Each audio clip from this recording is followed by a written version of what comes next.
Welcome to Haripriya's media.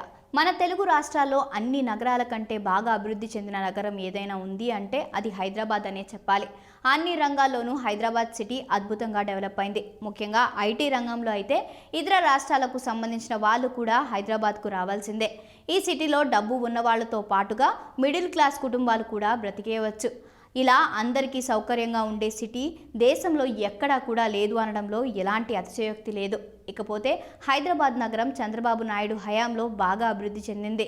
ఇది కాదు అనలేని నిజం.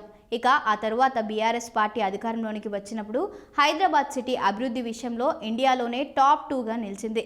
ముఖ్యంగా ఐటీ రంగంలో ఎవ్వరూ దగ్గరలో కూడా రాలేని రేంజ్కి వెళ్ళిపోయింది. బీఆర్ఎస్ పార్టీ ఆ స్థాయిలో అభివృద్ధి చేసింది కాబట్టే ఈ అసెంబ్లీ ఎన్నికల్లో హైదరాబాద్ వరకు క్లీన్ స్వీప్ చేసింది. ఇదంతా పక్కన పెడితే ప్రస్తుతం కాంగ్రెస్ పార్టీ హయాంలో ముఖ్యమంత్రి రేవంత్ రెడ్డికి హైదరాబాద్ లాంటి మరో సుందరమైన సిటీని నిర్మించాలనే కోరిక పుట్టిందట.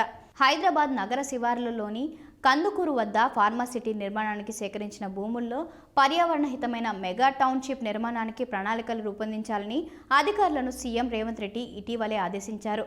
ఇదిలా ఉండగా గతంలో రంగారెడ్డి జిల్లాలోని యాచారం, కడ్తల్, కందుకూరు మండలాల పరిధిలో 19,000 ఎకరాల విస్తీర్ణంలో ఫార్మాసిటీని నిర్మించాలని బీఆర్ఎస్ పార్టీ నిర్ణయించుకుంది.